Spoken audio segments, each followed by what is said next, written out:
and welcome to this week's episode of My Dog Ate My Podcast. I'm your host, Emily, and today we'll be chatting with Lee, who is mom to Eddie the Sheltie.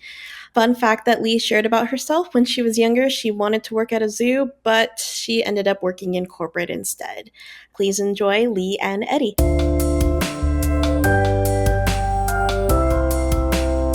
Hi, Eddie. Hi, this is Emily. You know Emily? So, what would Eddie normally be doing right now during this time? Napping. 11:30 is 30 minutes away from his morning or lunch potty break. So about, getting up and getting ready for the potty break. I love the way that he looks at you. It's so sweet. Is he still going to daycare a lot, or what's his routine normally like? Normally, he is at home with me because I used to work at home before lunch. In the afternoon, he will be alone in the house for like 3 to 4 hours before we both come back. And he goes to daycare. This daycare called Scampers. I'm not like doing a promotion for them, but this is the routine dog care that he goes to in Kirkland once a week. Yeah. Does he have like friends or that he sees pretty regularly at daycare? Know what? Every time they hand over like a daycare for real kids. They hand over like a school card and say, "Hey, 80 today plays with blah blah blah. This guy, that guy, this dog, that dog."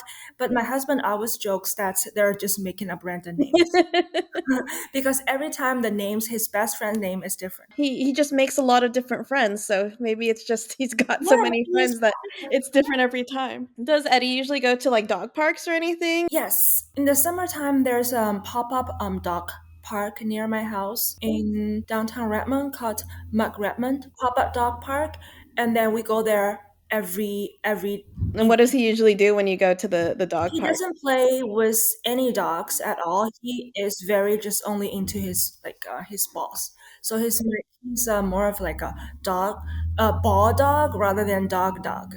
So that kind of reinforces maybe the fact that he's not making different best friends at Yeah, daycare the whole that's why time. we He's think just it's just like yeah, making up.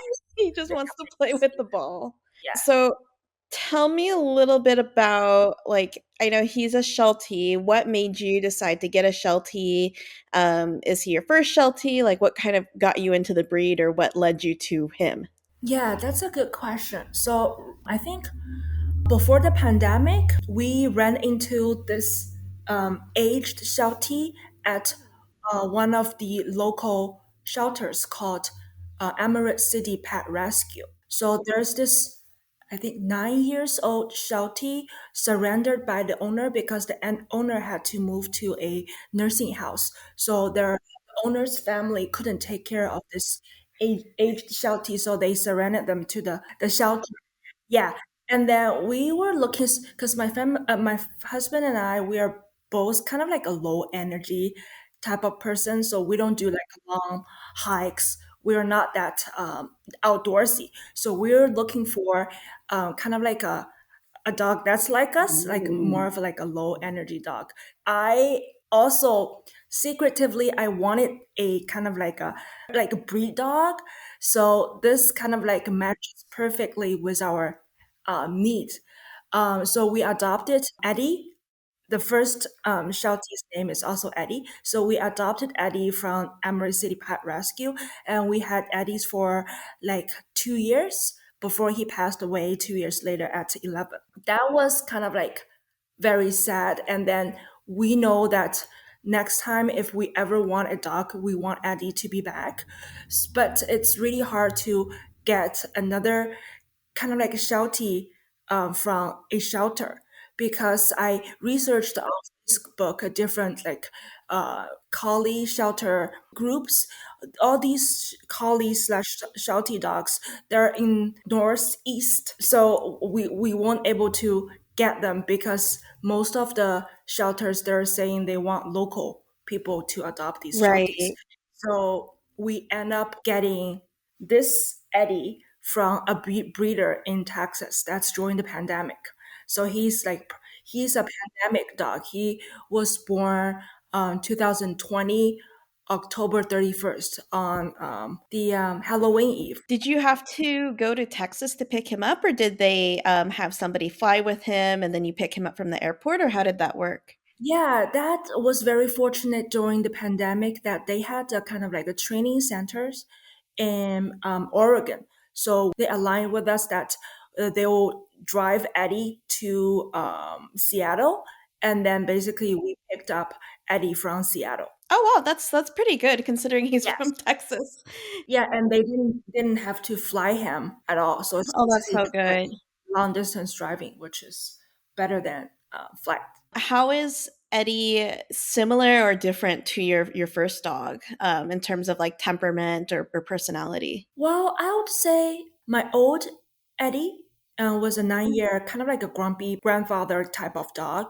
He was not really close to people, but he likes to cling to you, but he didn't really like people to touch him. Basically, he wanted the control. And this, I felt like Eddie As Eddie Eddie leaves. Jr., when he gets older now, he's 4 years and a half, he's Mhm. getting more and more independent, like a cat dog. Like he wants to pick the right time to decide to be cleaning or to be close to you. But if you want to kind of like show love in the timing that he doesn't really need that, he will just simply walk away, just like what he just did. Kind of reminds me of a Shiba a little bit too. Kind Yeah, of they're like, very independent. Yeah. yeah, like Mhm. I'll let you pet me when I want you to pet Yeah. me, but if I'm Right. done with it, then I'm Yeah. leaving and I don't Right. want you to pet me anymore. So while I was working in the morning, like most of the time, he's not even in the same room with me. He's in somewhere in the house, but he's definitely not next to me. Interesting. So So he's yeah, just he's content doing his own thing, and as long as he gets, I'm assuming, food and water and yeah, he'll come to you. So I feel like he's very result or purpose driven. So every time he looks at you intensely, he's not looking for cuddle or any type of love. There's specific something that he needs. Either potty break, water is out, or he needs treats. oh, interesting. So he knows exactly what he needs and Yeah. he knows how to look into your eyes to ask you for it. Right. So to me, I'm just like more of like a tool to him. I feel like he shows more love to his dad. So does he go to your husband for pets and everything and to Yeah, like like cuddle? I feel like my husband gives him like more emotional support. I'm just like a tool person. Fetch him this, fetch him that. Was it always like that since he was a puppy, or do you think that's changed over time at all? I feel like my husband has this magic that dog goes to him for love, but dog goes to mom for stuff that they need. Maybe because I take care of his potties more.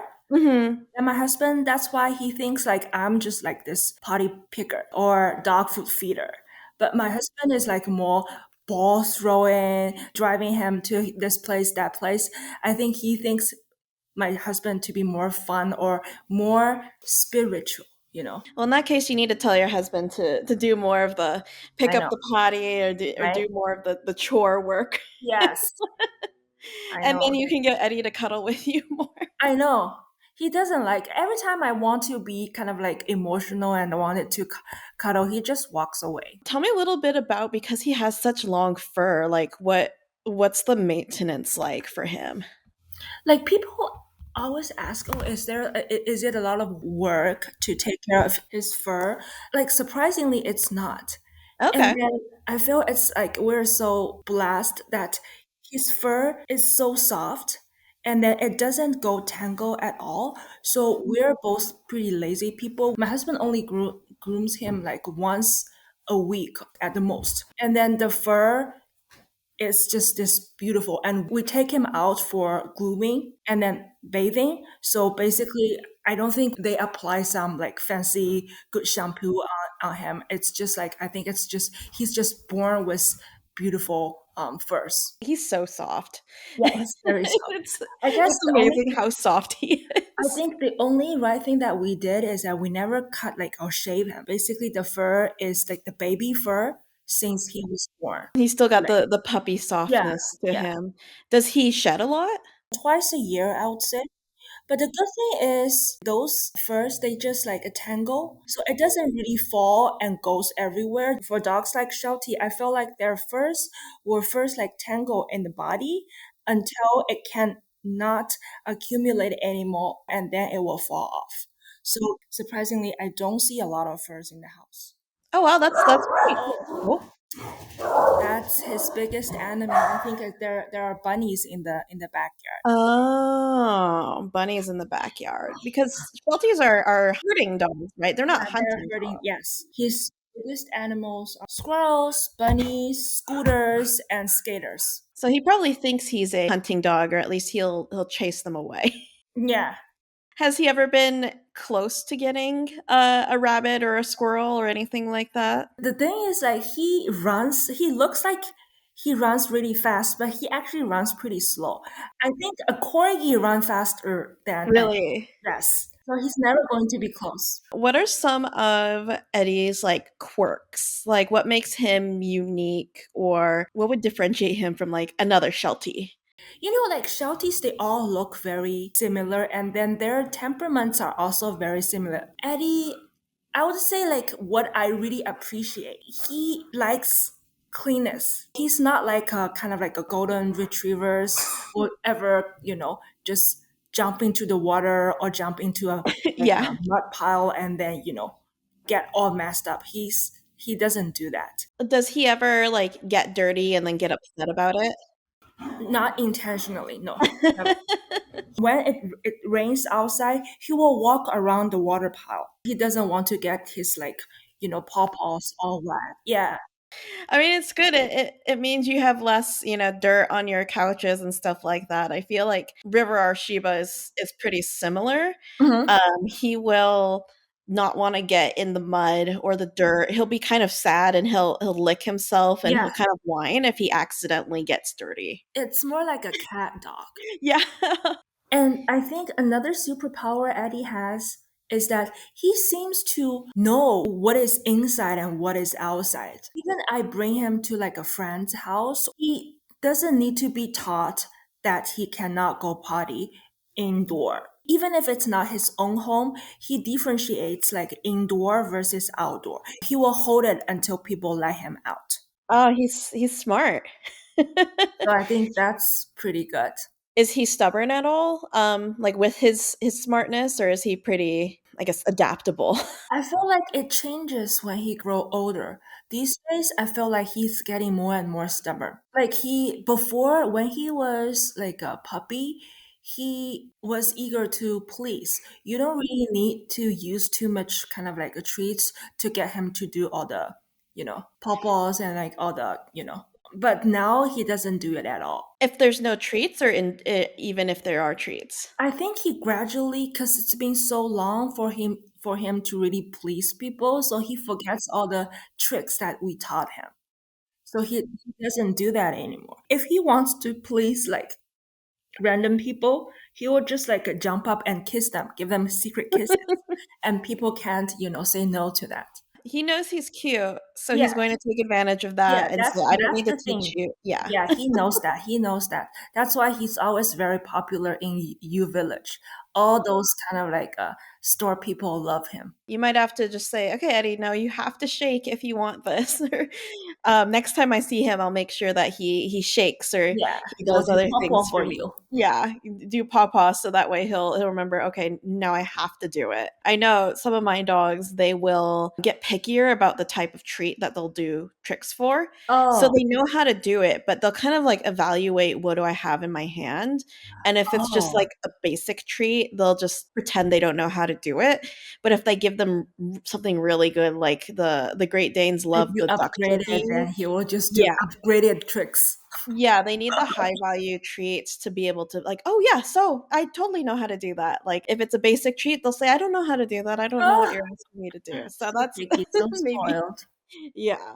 One last question that I have for you is, what do you imagine Eddie's, like, inner voice to sound like? If he could talk like a person, what kind of voice would he have? I think it will be pretty high pitched. This is how he barks.